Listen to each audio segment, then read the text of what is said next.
Bonjour, bonsoir et bienvenue dans Ton Bolter, le podcast qui vous parle de Warhammer 40 000. Nous sommes réunis pour un nouvel épisode qui, nous l'espérons, vous passionnera autant que cet univers nous passionne. Évidemment, pour cette tâche fastidieuse, je ne serai pas seul, car je serai accompagné de mon correcteur et annotateur préféré. J'ai nommé mon vieux gars God. Comment ça va, mon gars? Oh bah ça va très très bien, mais tu sais que j'ai pas tellement besoin de te corriger comme tu es en train de le dire. Hein. Ah non, mais je dis ça avec reconnaissance, God. Parce que il faut bien le dire, entre toi et moi, celui qui s'y connaît quand même un peu plus, qui a un peu plus de connaissances en profondeur de l'univers, bah c'est toi, hein, mon gars. Oh, on va dire j'ai lu quelques livres. j'ai lu quelques bouquins. Allez, la bagatelle. Et d'ailleurs, avant qu'on attaque, parce que comme cette émission, donc là vous êtes sûrement sur YouTube, peut-être même sur une plateforme audio comme Deezer ou Spotify, et si possible, mettez-nous 5 étoiles sur cette plateforme justement, ça nous aide énormément à ce qu'on remonte dans les résultats et qu'on devienne encore plus connus, parce que nous, tout ce qu'on veut, c'est la reconnaissance. Ah ouais, la gloire. La gloire, tous ces trucs-là, donc si vous pouviez nous y aider, ce serait formidable. Et si vous êtes sur YouTube, bah abonnez-vous, la cloche et tout le tintouin, quoi. Exactement. Mais tu sais, moi, Goth, la guerre, je trouve qu'on en parle un peu trop, en règle générale, tu vois, bon, ok, c'est Warhammer 40 000, mais tu me connais, moi, j'ai toujours rêvé d'un monde meilleur, où le bonheur serait loi, où les soldats seraient troubadours, où l'anarchie serait comme une fleur qui pousserait dans les rues à la place du chien-dent. Mais aujourd'hui, j'ai changé, aujourd'hui, j'en ai rien à cirer. Voilà, c'est bon, après cette petite pub, j'ai retrouvé mes esprits, et je suis prêt à parler de quoi, mon gars ? De la guerre! Ah oui, la guerre, mais oui, la guerre, c'est pour ça qu'on est là. Hein. Et pas de n'importe lesquelles, parce que oui, elles sont au pluriel évidemment, celles qui imposeront la paix par la dictature impériale à grands coups de bolters et d'épées tronçonneuses. Si tu veux la paix, prépare la guerre. Exactement. Comme raconté lors d'épisodes précédents, l'empereur mit en action son plan de reconquête des territoires perdus de l'humanité. Après avoir unifié Terra durant les guerres d'unification, scellé un accord avec les technoprêtres du Mechanicum de Mars et s'être débarrassé de ses fidèles mais un peu trop zinzin Thunder Warriors, la prochaine étape était donc de reprendre le contrôle des planètes perdues de l'humanité, que l'âge des troubles avait isolées les unes des autres. En plus, après avoir trompé les dieux du chaos qui en représailles avaient, on le suppose, éparpillé ses fils, les fameux primarques, il était maintenant impératif de les retrouver. C'est en 798 du 30e millénaire donc que la Grande Croisade débuta avec à sa tête l'empereur lui-même, évidemment, suivi de ses légions de Space Marines, de millions de soldats, milliards, on ne sait pas trop. Ouais, non. On a arrêté de compter. Tu sais quoi, on peut y aller dans les milliards directement. Allez, ouais. Des billiards même, je veux dire. des billiards. Et de dizaines de milliers de vaisseaux interstellaires prêts à imposer la Pax Imperialis à grands coups d'amour. Ah ouais, et à grands coups de vaisseaux avec des cathédrales dessus. Ouais, tout ce qu'on aime, quoi. Tout ce qu'on aime. Absolument. La paix impériale sera le plus souvent précédée par l'envoi d'émissaires et d'autres diplomates afin de présenter les choses ainsi. Rejoignez-nous et vous serez saufs. Rejoignez-nous et vous serez libérés des horreurs de la galaxie. La seule chose qu'on vous demande, 3 fois rien. Vous devez juste vous soumettre à notre diktat. Oubliez votre passé et mettre vos ressources à disposition de l'expansion impériale. Et si vous refusez, vous voyez les vaisseaux en orbite autour de votre planète? Eh bien, un seul d'entre eux a l'armement et l'équipage nécessaires pour tout détruire. Allez, on fait comme ça, et pour vous prouver qu'on n'est pas ingrat, on érigera même une statue gigantesque de l'empereur en or massif. Oui, à vos frais, bien sûr. Alors par contre, il est un homme d'exception, certes, mais il reste un homme. Donc n'allez pas vous mettre en tête de le vénérer. Un homme tout à fait simple. Exactement. Il est comme vous. Il est comme vous. Il est exactement comme vous. Il est banal. Vous pouvez juste pas le regarder sans devenir aveugle, mais il est exactement comme vous. Donc n'allez pas vous mettre en tête de le vénérer, parce que sinon, retour à la case départ et on rase tout. Ah non, alors ça c'est un truc. Ah ça il aime pas. Ah bah non. Ah non. Ah, il faut pas, hein. Ah non. Ah là, ouais, non, il faut pas le vénérer. Non. Parce que c'est un non-croyant. Mais bon, alors qu'il fait des pactes avec des dieux, mais bon, va savoir. Non, mais après, faites que je dis parce que je fais. On n'est pas à une contradiction près. Exactement.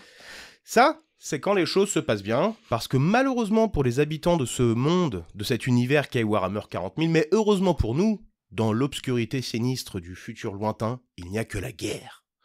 Et des conflits, il y en a eu quelques-uns, on va pas se mentir, durant les un peu plus de 200 ans qu'aura duré la Grande Croisade. À commencer par celle menée au sein même de notre système solaire, communément appelé système Sol.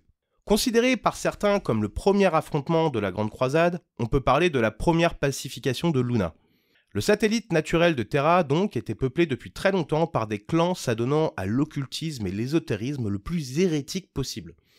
En effet, les cultes génétiques sélénars, comme on les appelait donc, étaient voués à la croyance seront... D'ailleurs, attends, petite question, est-ce que dans les versions françaises, c'est les cultes sélénars? Oui, c'est ça, c'est les cultes sélénars, ouais. D'accord, ok. Un peu à la même manière que le mont Sélénite dans Pokémon. Ah. Tu trouves des pierres de lune. Ah, mais tout est interconnecté en fait. Non, mais en fait, c'est ça se trouve, c'est lié. Hein. Mais c'est sûr. Donc, ces cultes génétiques sélénars étaient voués à la croyance selon laquelle ils pouvaient atteindre l'archétype parfait par manipulation génétique et le clonage. Oh, mais c'est une utopie. Mais... Oh, arrête, personne ferait jamais ça.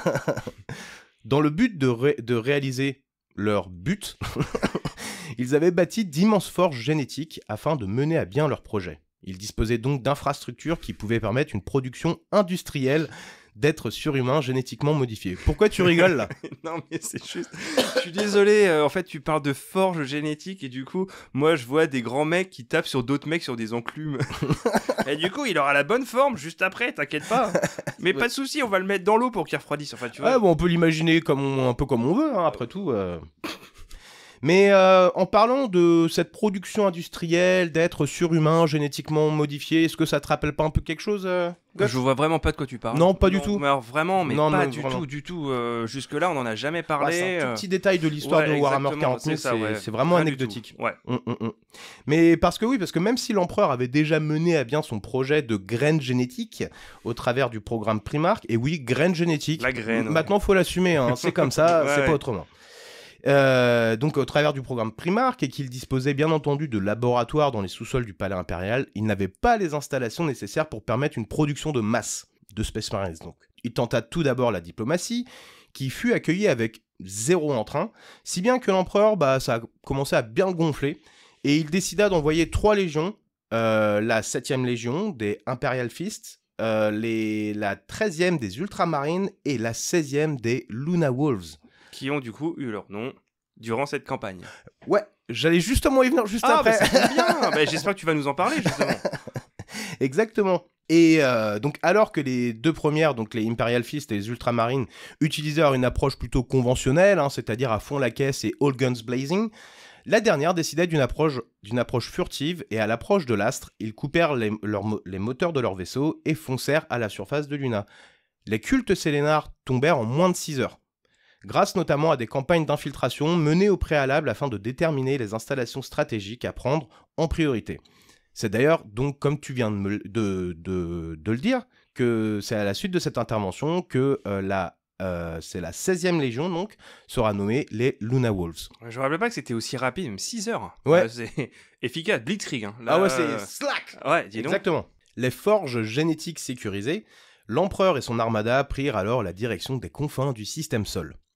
Avant juste de poursuivre notre croisade, je tiens juste à mentionner le fait que Luna jouera un rôle primordial dans le futur de l'Imperium, car elle servira de défense principale pour Terra, grâce à un nombre incalculable de lasers de défense planétaire, de batteries de lance, de macro-canons et autres joyeusetés, le tout juché sur une ceinture orbitale communément appelée The Ring, le cercle ou la ceinture. J'ai pas réussi à trouver l'équivalent dans la version française. La ceinture, je dirais. Ouais, la ceinture. Ouais, c'est mieux que le cercle. Ouais. Le banal cercle, quoi.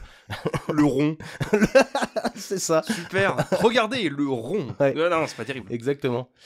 Le satellite était également le lieu d'immenses chantiers de construction spatio-navale, et notamment le fameux port Luna, dont on parlera peut-être un jour.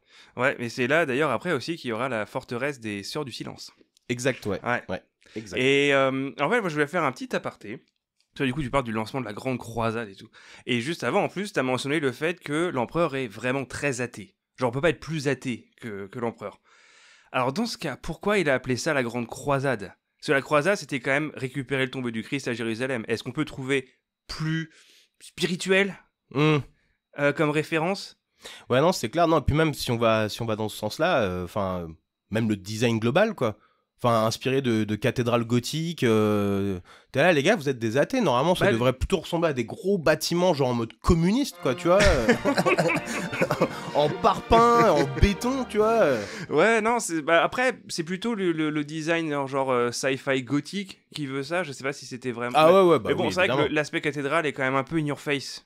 Ouais, c'est clair. Mais c'est vrai que du coup, t'as la grande croisade, et après, faut pas oublier que ce qui va venir après, parce que oui, spoiler alert, ça tourne mal, mais l'hérésie d'Horus. Ouais. Quand on parle d'hérésie, ça veut dire que c'est quelque chose qui va complètement à l'encontre d'une religion. Ouais, c'est clair. Donc, je me dis que peut-être que les auteurs sont un petit peu facétieux. Ouais, oui, légèrement, ouais. Ils Parce aiment bien, que ils sont un peu ironiques, C'est quoi. quand même un petit peu. Tu vois, Ouais, absolument, absolument. Mais je crois que déjà, à cette époque-là, il commençait déjà à y avoir des, on va dire des espèces de sectes. Ah non, pas encore. Non, pas encore à ce pas encore. stade-là. Non, pas Un peu encore. plus tard, Là, peut-être. ça arrive un petit peu après. Ah, ok. Ouais. D'accord. Ok. Pour l'instant, tout va bien. Pour l'instant, tout va Ils ont bien. juste pas retrouvé les On vit primaires. dans le mais, meilleur des mondes. pour l'instant, quelque part, le plan se déroule sans accroc. D'accord. Ok. Par contre, il y a un truc je suis un peu troublé, je suis un peu chafouin par rapport à certaines datas. Parce que, évidemment, les datas, notamment en termes de chronologie, elles sont pas très précises, quoi, des fois, quoi. Ah, c'est compliqué, hein. Ouais. Et parce que je me dis qu'une croisade d'une envergure comme ça doit bien prendre des millénaires, non ? Quand tu connais la taille de la galaxie, oui. Dans cet univers-là, ça prend environ entre 200 et 300 ans. Ce qui est quand même vachement court, parce que, par exemple, les guerres d'unification, elles ont duré un millénaire. Enfin, plus d'un millénaire. La différence, c'est qu'il avait quand même une énorme armada et des centaines de flottes expéditionnaires en même temps. Exactement, ouais. Et même si on parle de la reconquête de millions parce que au final, s'il y a plusieurs millions de planètes dans la galaxie, il y en a qu'un certain nombre qui sont habitables et ou habitées. Ouais. Donc, non, après, si tu... Je sais pas exactement combien il y a de flottes expéditionnaires, mais ça peut aller assez vite. Et puis en plus, comme ils voyagent par le warp, et on sait maintenant que c'est quand même un moyen de transport assez rapide. C'est vrai. Si le plan est bien mis dès le départ, et on peut supposer que Biggie, il a fait ça comme il faut, ouais. Je pense que ce que tu dis, ça fait pas mal consensus, parce que justement, j'ai regardé sur Reddit notamment, parce que c'est un site qui est trop bien pour les débats et les discussions Warhammer 40 000. Et les théories, ouais. Et la personne qui a eu, on va dire, la théorie qui a eu le plus d'upvotes, c'est exactement ce que tu as dit, c'est parce que tout simplement, au moment des guerres d'unification, l'empereur, il n'avait pas toute cette technologie à sa disposition, il n'avait pas une armée qui comptait déjà des centaines de millions de personnes, enfin... Voilà, il avait juste pas les ressources, quoi. Voilà. Donc, voilà. Écoute, voilà, merci pour cette petite précision. Mais je t'en supplie. Mais oui, exactement. De l'expansion dans le système Sol, on pourra retenir l'intégration de la flotte saturnienne, un petit empire qui se développait sur les lunes de Saturne et qui proliféra surtout durant l'âge des troubles. Ils signèrent, donc les flottes saturniennes signèrent un traité avec l'empereur afin de l'aider dans sa quête et qui est reconnu dans le naissant Imperium de l'humanité comme un cousin depuis trop longtemps perdu de vue. Ah, c'est beau l'esprit de famille. Ouais. Une valeur vraiment bien mise à l'honneur dans Warhammer 40 000. Ça, on connaît ça. On aime. On aime, absolument. Enfin, nous arrivons aux limites du système solaire. Pluton a été dépassé et le souffle des grands espaces commence à vous souffler au visage. Mais là, paf! Ça fait des chocs à puce, mon gars. Je t'oublie. Petit trèfle. Petit trèfle, ouais. En 803 du 30e millénaire verra la première campagne militaire d'envergure de l'Imperium où pas moins de 8 légions seront impliquées. Légions Space Marines. Ça fait beaucoup, 8 légions. Rarement, voire jamais abordé dans les mémoires de l'histoire impériale, c'est à cette période que s'est déroulée la campagne de Sedna, qui était un planétoïde qui se trouvait dans les confins du système Sol et qui était peuplé de xénos très belliqueux. De cette campagne... Voici ma campagne. De cette campagne, on ne sait pas grand-chose donc, mais les Space Marines les auraient éliminés en usant de pouvoirs psychiques. À part ça, on ne peut que spéculer sur cet épisode. Ces xénos qui étaient tout près de nous à l'échelle galactique, pourquoi ne les avons-nous pas rencontrés avant ? S'ils étaient aussi belliqueux qu'on le prétend, pourquoi ne nous ont-ils pas attaqués avant que nous venions à eux ? Mystère. Nous n'en saurons probablement pas beaucoup plus. Ils s'appellent comment ces xénos, justement ? Alors, ils ont même pas de nom. En fait, c'est l'astre sur lequel ils habitaient qui a un nom seulement, c'est Sedna. Donc les Sednains ? Ouais. Je sais pas. Mais en tout cas, donc c'est assez peu abordé et d'après ce que j'ai pu voir, même cet épisode n'est abordé que brièvement dans le tome 8 de l'hérésie d'Horus, Malveillance. Oh là, Malveillance, tu dis ? Ouais. C'est pas le nom en français ? Non, j'ai plus le souvenir, mais je vais regarder. Ouais. Quoi qu'il en soit, donc durant les années qui suivront, l'Imperium s'étendra inexorablement. L'empereur était content. Les victoires et l'expansion se succédaient à un rythme affolant, de plus en plus de mondes nouveaux ou qui avaient été perdus retournèrent dans le giron de l'Empire Galactique. Rien ne semblait pouvoir arrêter la lumière dans cet univers de froides ténèbres. Et donc alors, comment il s'appelle le bouquin ? En fait, le tome 8, c'est la bataille des abysses. C'est justement celui qui se passe avant l'assaut sur Kals. Ah, ok, d'accord. Bon, bah je me suis gouré. Oui, et ça, sans déconner, t'es plus que pardonné. Hein. Pourtant, l'humanité faillit bien disparaître à un moment donné. Il s'en est fallu de peu pour que l'Imperium ne soit qu'un sursaut de l'histoire, que dis-je, un paix silencieux qui ne sent même pas. T'imagines ? Oh, la déception. Ouais, c'est clair. À quoi bon sinon ? Ouais. En 839 du 30e millénaire et jusqu'en 890, l'Imperium sera engagé dans une série de 3 campagnes militaires d'envergure et aux proportions cataclysmiques, appelées communément le Xénocide Rangdan. Est-ce que ça te parle ? Juste de nom, mais Ouais. vraiment juste de nom. J'ai hâte que tu m'en parles. Ce conflit opposa l'Imperium au Rangdan, donc une civilisation xéno puissante et cruelle qui avait réduit en esclavage de nombreuses autres races qu'elle contrôlait à l'aide de colliers d'asservissement, s'assurant ainsi d'une loyauté totale. L'assaut fut initialement lancé sur le système de Advex-Mor, situé dans le nord galactique, avec à sa tête 50 000 Space Marines de la première Légion, les Dark Angels, suivis de 100 000 gardes impériaux. Je trouve que ça fait peu de gardes impériaux. Ça fait très peu de gardes impériaux par rapport au nombre de Space Marines. Ouais, c'est clair. Ouais. Bon, à ça par contre était inclus le Tagmata du Mechanicum du Monde Forge de Xana. Alors j'ai appris ce que c'était qu'un Tagmata. C'est en fait c'est les armées des Mondes Forge du Mechanicum. Ah, c'est le nom qu'ils donnent à leur contingent par Ouais, rapport à la voilà. forge auquel ils Ouais, appartiennent. c'est ça, c'est un Tagmata. Ok. Voilà. Un peu comme genre leur milice. Enfin, bref, c'est plus qu'une milice quand même là. Mais, ouais, non, mais c'est quand même ça des armées comprend qui comptent des millions des d'individus. titans et des. Ouais, oui, bah ok. ouais, voilà. Ouais. Donc du Monde Forge de Xana, du système voisin, et d'une centaine de cuirassés impériaux ainsi qu'un grand nombre de croiseurs. Donc il y avait quand même pas mal de monde pour venir tout casser, quoi. L'affrontement fut terrible. Les Rangdan envoyèrent des légions entières d'esclaves asservis et étant une race technologiquement avancée, ils disposaient eux-mêmes d'armes puissantes. Malgré tout, les forces de l'Imperium l'emporteront éventuellement. Ce fut le premier xénocide. Mais le système de Advex-Mor, alors considéré comme le fief de l'Empire Rangdan, n'était en fait qu'un avant-poste, et quelques années plus tard, les Rangdan réunirent alors toute la force de leurs armées et entreprirent de rendre la monnaie de sa pièce à l'Imperium. L'armada Rangda, qui comprenait des dizaines de lunes de combat, donc voilà, imaginez des étoiles de la mort, Ouais. mais des dizaines, voilà. Puis c'est gros, hein. Ouais, c'est gros, C'est bah, vraiment c'est très gros. gros, Bah, hein, une lune de combat, quoi. Ouais, une Donc, lune de combat. tu C'est peux encore limite plus gros qu'un Space Hulk. Bah, Genre, voilà. voilà. Peut-être, ouais. Bon, je sais pas, ils disent pas les proportions, mais bon, lune. Lune. Quoi. Bon, Voilà. Cette armada lança l'assaut sur le monde Forge de Xana, sur lesquels les White Scars de la 5e Légion et la Raven Guard de la 19e contiendront l'assaut tant bien que mal jusqu'à parvenir à rompre le siège de la planète, mais les combats perdureront durant de nombreuses années. Des dizaines de planètes seront vitrifiées et les pertes humaines se compteront en centaines de millions. L'Imperium engagea jusqu'à 9 légions Space Marines et on suppose même que celles dont on ne doit pas parler, les 2e et 11e, furent également impliquées. Non. Si mon gars. Oh la vache. Ouais. Ah, dis donc. Et puis par contre, 9 légions, c'est que c'est vraiment le sbeul. Hein. Ah ouais, non, là, vraiment. faut vraiment. Absolument, quoi.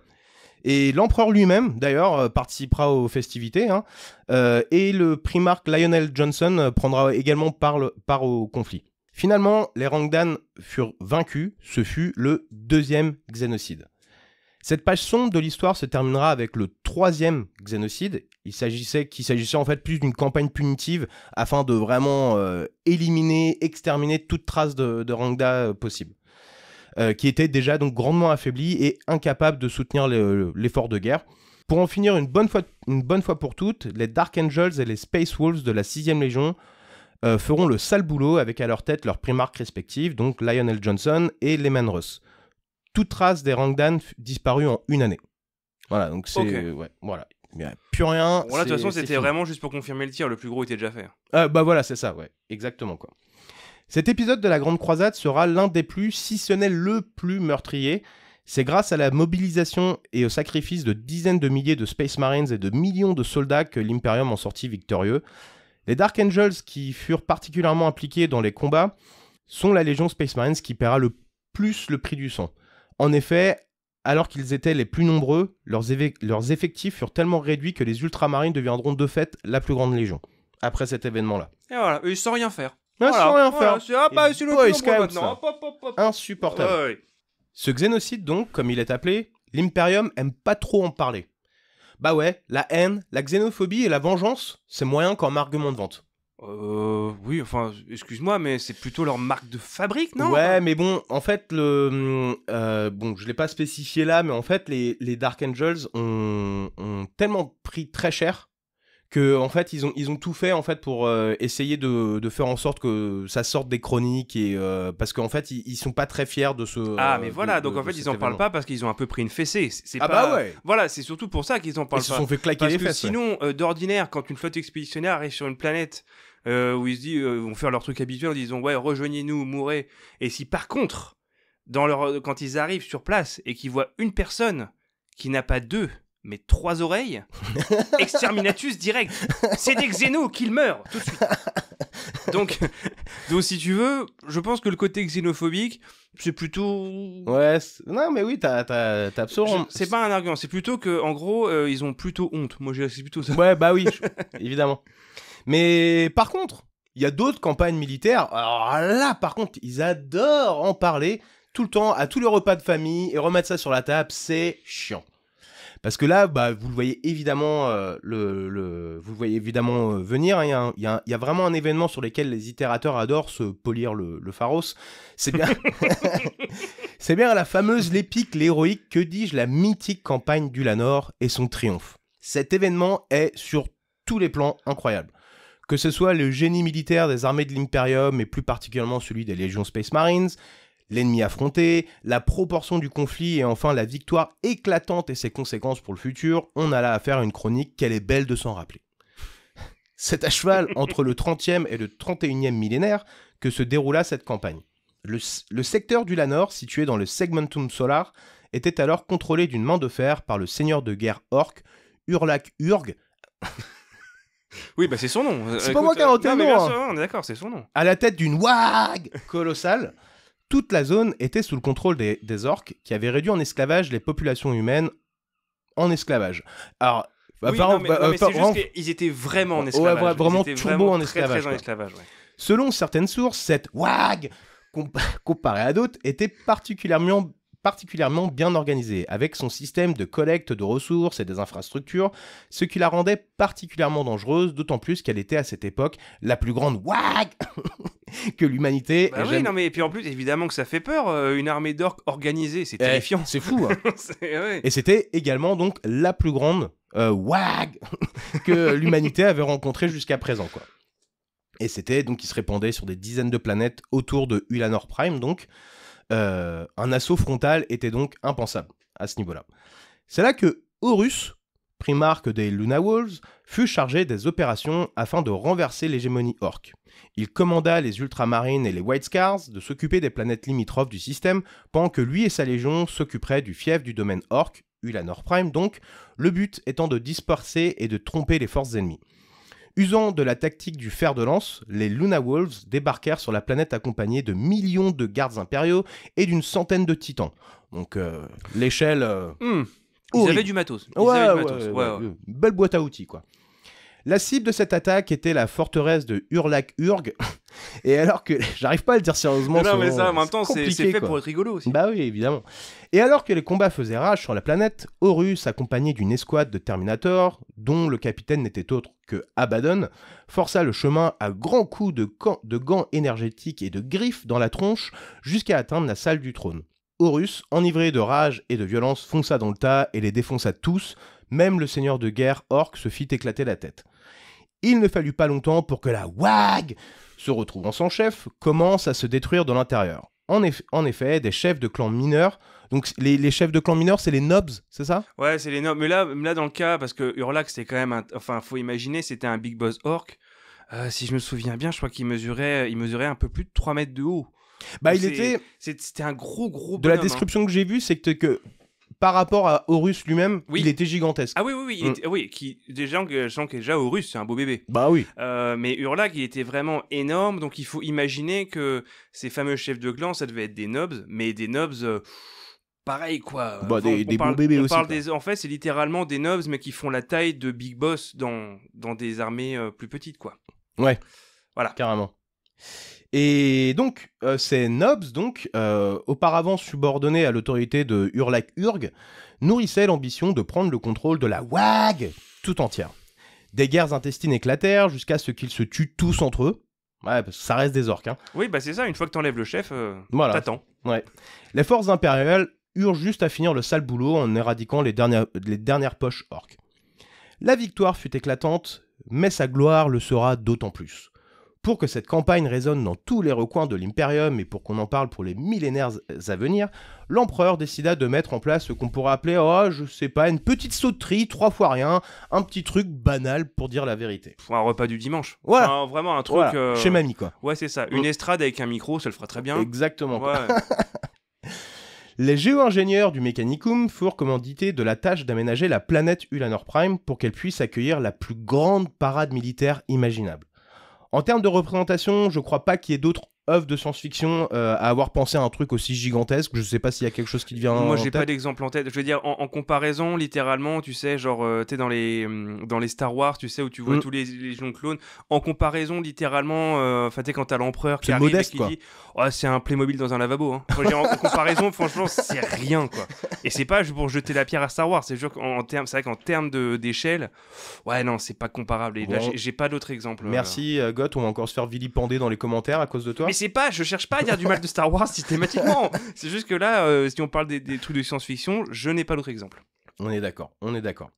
Donc, pour en revenir à ces géo-ingénieurs du Mechanicum, donc à l'aide de gigantesques machines, ils tracèrent, on va dire ça comme ça, une avenue tout aussi gigantesque afin de faire parader tous les héros de la campagne. Même les titans devaient pouvoir tenir dessus. De ce qu'on dit, on pouvait même la voir depuis l'espace. Des montagnes furent rasées et des espaces grands comme des pays furent littéralement terrassés, quoi. Ouais, l'avenue en elle-même faisait la taille d'un... Enfin, ça s'étirait sur un continent. Allez! Parce que, pourquoi pas? Non mais j'aime bien les rapports d'échelle, c'est tout à fait réaliste dans cet Complètement, univers, ouais. j'adore ça. Des millions de gardes impériaux, 14 des légions Space Marines, une centaine de titans paradèrent à l'unisson donc, les observèrent une foule encore plus nombreuse et juchés sur le seul bâtiment érigé le long de l'avenue, les primarques victorieux. En récompense pour l'effort, tout le monde se vit offrir la décoration militaire d'Ulanor, apportée avec honneur sur son uniforme, signifiant leur implication dans la campagne. Un pins.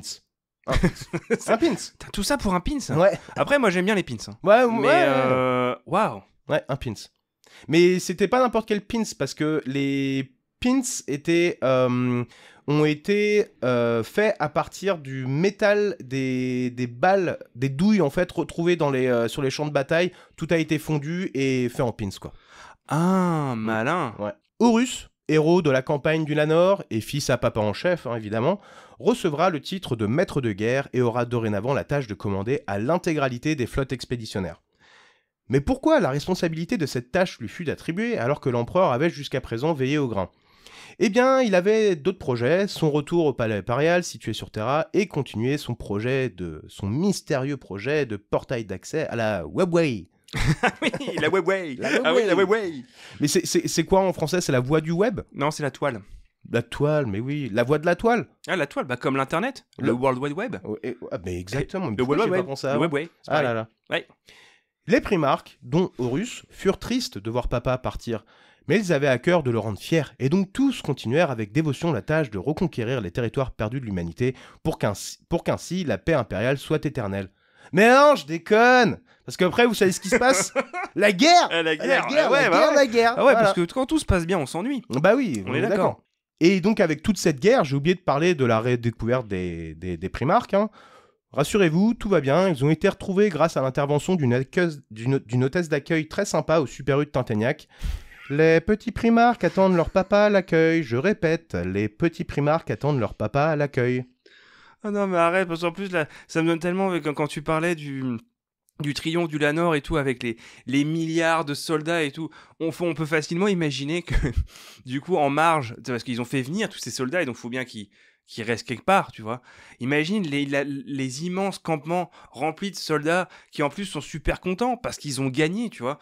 Ça devait être, je veux dire, ça devait être comme un énorme festoche. C'est-à-dire qu'en comparaison, le Hellfest, C'est un Fest-Noz à Roudoualek. Enfin, je veux dire, ça devait être un truc de fou, quoi. Ah, ça, méga tough, quoi. Ah, c'est clair. De la sacrée gnôle, hein. Bah, de l'Amasec. De l'Amasec ? De l'Amasec. C'est ça le... C'est un peu le whisky du futur. D'accord. C'est ça. C'est un peu plus. C'est genre, ça ressemble à une bouteille de whisky, mais avec une tête de mort dessus. Comme à peu près tout ce qui existe. C'est Il y a toujours vrai. une tête de mort dessus. Mais bah, pareil sur l'agneau. D'accord. Ok. Alors, techniquement, la Grande Croisade ne s'arrête pas là, hein, évidemment. Mais Ulanor sert quand même de point de pivot à l'histoire, car suite à ça, les graines de la dissension vont petit à petit essaimer pour nous conduire à une page terrible de l'histoire. Alors encore un peu de patience, s'il vous plaît. On y arrivera bien tôt ou tard. Hein. Bah là, on y est là. Là, on va commencer. On va commencer. Ouais. Je sais pas dans quel épisode réellement on va le faire, mais oui, on va y arriver. Eh bah dis donc, quel sujet. Quel sujet. Parce que moi, je t'avouerais que j'étais très impressionné quand t'as voulu faire le sujet de la Grande Croisade, parce que je me disais, la vache, il y a tellement de trucs. Parce que même si, c'est comme tu l'as dit, c'est une période assez courte, bah quand même. Ouais, c'est clair. Non, et puis en fait, surtout, le problème que j'ai eu, c'est où m'arrêter dans l'histoire de la Grande Croisade. Ouais. Parce que le truc, c'est que, bah, comme je l'ai dit dans la conclusion, c'est que ça s'arrête pas à la campagne du Lanor. Ça continue. Ah non, ça continue encore après. Bon, pas très longtemps après, hein, ceci dit, mais bon, il y a quand même encore quelques dizaines d'années avant que ça commence à vraiment péricliter, ouais, il y a encore un petit peu, ouais. Mais disons que je trouve que c'est bien que tu te sois arrêté à ce moment-là, parce que littéralement, bah, tu t'arrêtes avant que les choses commencent à virer chocolat, quoi. Chocolat, c'est ça, exactement. Hein, on est d'accord ? Bah ouais. Et c'est vrai que non, moi, c'est une période, en fait, que... Je sais pas pourquoi, c'est une de celles qui m'intéresse le moins, mais c'est parce que ça se passe bien. Ah bah oui. Et donc forcément, bah... Disons que c'est moins... Bah bon, déjà... Après, avec les Rangdan, ça va, ils ont quand même un peu galéré et tout, c'était pas non plus un long fleuve tranquille. Puis c'est vraiment un résumé que j'ai fait, évidemment, quoi. Mais le conflit avec les Rangdan, ça a été d'une violence incroyable. Ils se sont fait péter la tête, quoi, vraiment. Hein. Oui. Les Dark Angels auraient très bien pu disparaître. Et pour d'ailleurs en revenir à la 2e et la 11e, c'est ça, les légions dont on ne doit pas parler normalement. Exactement, oui. Donc, apparemment, même les primarques de ces légions-là y auraient participé.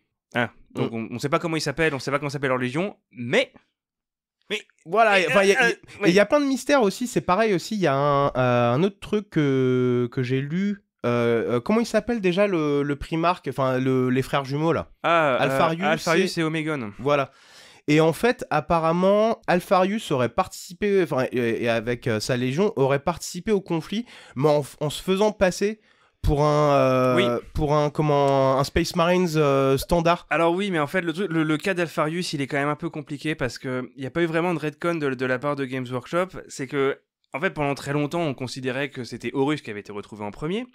Sauf que depuis, en fait, ils ont fait un ensemble de livres en fait qui traitent des primarques en eux-mêmes. Ouais. Et il s'avère que Alpharius, en fait, lui, il a été dispersé, mais sur Terra. Ouais. Donc en fait, censément, il a été retrouvé en premier. Et si je me souviens bien, c'est en gros, il aurait été formé par Malcador. Et en gros, et c'est pour ça qu'il a sa spécialité dans l'espionnage, l'infiltration. D'accord. Et que littéralement, dès le début, on lui a dit ouais, bon, fais pas de vagues. Ouais, c'est ça, ouais. Et c'est pour ça qu'il est toujours resté un peu dans l'ombre. Mais c'est compliqué parce que c'est, on va dire, un truc qui a été écrit assez récemment, quoi. Ouais. Mais voilà, si on considère, on va dire, le lore en général, on garde toujours en tête que c'était Horus le premier. Voilà. D'accord. Donc c'est carrément possible qu'il ait participé à ces campagnes en se faisant passer pour un Space Marine. Ouais, et toujours, bon, d'après ce que j'ai lu aussi, de ce que j'ai vu, ouais, c'est qu'en fait, pourquoi il s'est impliqué dans les conflits, c'est parce que son frère, donc Omegon, c'est ça ? Ouais. L'alpha, l'oméga. Ouais, bah oui, évidemment. Et en fait, il aurait été... alors, je sais plus exactement, je me rappelle plus trop, mais il aurait entendu dire que Omegon aurait été capturé par...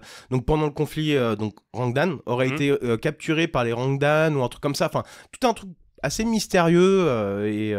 Mais voilà. Mais en tout cas, c'est une campagne qui est vraiment intéressante et qui est pas propre du tout, quoi. C'est vraiment sale, quoi. C'est sale. Après, les campagnes de l'Imperium sont quand même souvent très sales. C'est clair. Mais c'est bien du coup que tu te sois vraiment concentré sur cette campagne-là, où il se passe plein de choses et tout, parce que dans les flottes expéditionnaires, ça devait arriver souvent, genre ils arrivent sur des planètes où il y a rien. Bon, là, du coup, c'est facile. Genre, on se pose et hop, c'est chez nous. Ouais. Des planètes inhabitables. Genre des planètes gazeuses, des planètes volcaniques, tout ça. Et ou sinon, et ça, c'est vrai que je sais pas s'il y a un bouquin où ils en parlent, mais ça devait des fois être un petit peu galère. Genre, tu sais, ils arrivent sur des planètes tu sais, qui ont traversé la longue nuit, où carrément les êtres humains sont revenus quasiment au stade tribal. Ouais, Et tu ouais, sais, ouais. limite, ils parlent même pas la langue. Tu sais, où c'est des hommes des cavernes, quoi. Et donc, comment tu veux que les mecs, ils arrivent en disant « Hey, chez nous, l'Imperium, gna gna gna », que le mec, il est là. Tu vois, je veux dire, Ouais. ça a dû arriver aussi, en fait.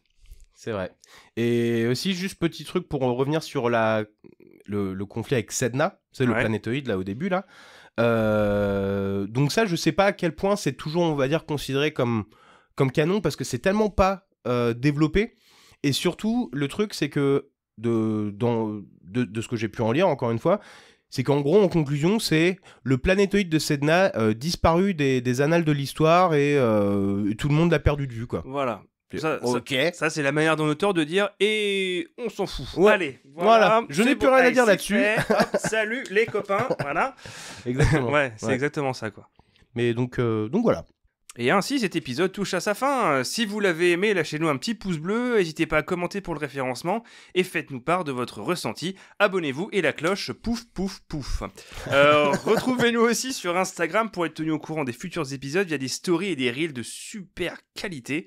Mais tellement. Et comme on l'avait dit au début, donc sur les plateformes de podcast, Spotify, Apple Podcast et Tutti Quanti, n'hésitez pas à nous mettre 5 étoiles, c'est vraiment très important et surtout, ça nous fait très plaisir. Est-ce que tu aurais un mot de la fin ? Pissenlit. Allez, Kenavo les potos. Gros bisous tout le monde, ciao ciao.